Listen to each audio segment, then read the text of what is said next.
बच्चों, आइए हम आज एक्सरसाइज 3.3 के जो शेष क्वेश्चंस हैं, जो कि ख़ास तौर से इबारती प्रश्न हैं, वर्ड प्रॉब्लम हैं, उनको सॉल्व करते हैं। क्वेश्चन नंबर 3 का फर्स्ट पार्ट है, जिसमें कहता है कि दो संख्याओं का अंतर 26 है। एक संख्या दूसरी संख्या की 3 गुनी है। दो संख्याओं का अंतर 26 है, अर्थात 26 है। तो हमने क्या किया, माना कि एक संख्या x है तथा दूसरी संख्या y है। इस तरीके से हमने ये दो संख्याएं मान ली। पहली केस है, पहली कंडीशन कहता है कि दोनों का अंतर 26 है, अर्थात x minus Y equal to 26। ये हमारा फर्स्ट इक्वेशन बन जाता है दो चर का। इसके बाद सेकंड कहता है कि एक संख्या दूसरी संख्या की 3 गुनी है। तो हमको एक साइड एक संख्या रखना है, दूसरी साइड दूसरी संख्या तो रखना है, लेकिन उसमें 3 का गुणा करके ही दोनों बराबर हो सकती हैं। अर्थात सेकंड कंडीशन जो है वो कहती है कि पहली संख्या अर्थात एक संख्या दूसरी संख्या की 3 गुनी है, अर्थात x बराबर 3y के। तो हम जब 3y को इस साइड लाए तो ये हो जाता है x minus 3y equal to 0। तो बच्चों, ये हमको दोनों इक्वेशन आपको पता चल जाते हैं। इसके बाद जो इनको सॉल्व करने की जो मेथड्स हैं वो मैंने आपको बताए हैं। ज्यामिति विधि भी हो सकती है, और एक मेथड जो इस चैप्टर में लगा हुआ है, इस एक्सरसाइज में लगा हुआ है, प्रतिस्थापन विधि। उसमें एक चर की वैल्यू दूसरे चर के शब्दों में निकालते हैं, दूसरे के पदों में निकालते हैं। तो हमने क्या किया कि पहले इक्वेशन को लेने के बाद x की वैल्यू y के टर्म में हमने निकाल करके सेकेंड इक्वेशन में रख दी। इस बात का आप ध्यान रखिएगा, यदि हम एक चर की वैल्यू इसमें निकालें तो दूसरे ही चर में उसकी वैल्यू रखें। जब हम इस तरीके से सॉल्व करते हैं तो बच्चों हमारे पास x की वैल्यू 39 आती है और y की वैल्यू 13 आती है, अर्थात वो संख्याएं हमको प्राप्त हो जाती हैं। आप इनको यदि चेक करना चाहें कि ये आंसर हमारा सही है तो आप देख लें, दोनों का अंतर अर्थात इन दोनों में से डिफरेंस निकाला जाए तो वो 26 है, और एक संख्या दूसरी संख्या की 3 गुनी है।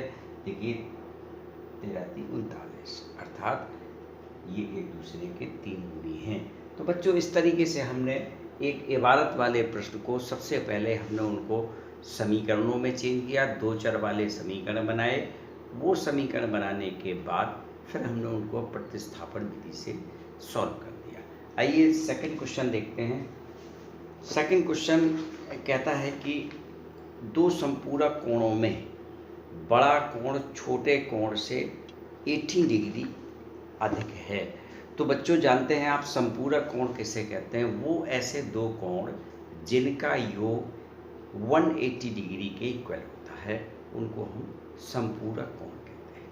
तो हमने क्या किया, माना कि एक बड़ा कोण को x माना हमने, छोटे कोण को हमने y माना। तो दोनों कोणों, चूंकि वो संपूरक कोण है, तो दोनों का योग 180 डिग्री के बराबर होगा। क्योंकि ये ज्यामिति में ये बात आपको पता होना चाहिए कि जो संपूरक कोण होते हैं उनका योग 180 डिग्री के बराबर होता है, जो कोटि पूरक होते हैं उनका योग 90 डिग्री के बराबर होता है। तो पहला इक्वेशन हमको इस बात से ज्ञात हो जाएगा, अर्थात x + y = 180 अर्थात 180। अब दूसरी बात कहता है कि बड़ा कोण छोटे कोण से 18 डिग्री अधिक है। तो बड़ा कोण इसमें किसको माना हमने? x को। तो हम एक साइड हम x रख देंगे, छोटा कोण हमने क्या माना? y से 18 अधिक है। चूंकि अधिक है इसलिए हमने ऐड कर दिया। जब ऐड करेंगे तो हमारे पास आ जाएगा x बराबर y + 18। तो जब y + 18 आ जाता है तो हम इस y को हम इस साइड लाते हैं, तो इक्वेशन हमारा रेडी हो जाता है x - y = 18। तो बच्चों, जब हमको ये दो समीकरण प्राप्त हो गए, ये first equation X plus Y equal to 180 और X minus Y equal to 18। अब हम इन दोनों इक्वेशन के द्वारा प्रतिस्थापन विधि से हम एक्स और वाई के मान फाइंड आउट कर लेंगे।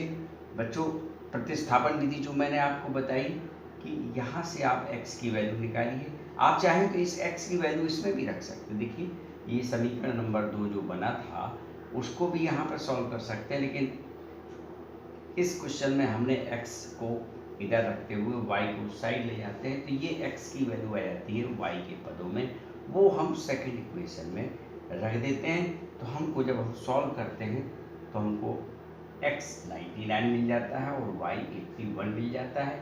यदि दोनों को ऐड करें तो 180 होता है, और यदि दोनों को हम डिफरेंस निकालें तो 18 का आता है। अर्थात इस तरीके से ये दोनों क्वेश्चन हल हो जाते हैं।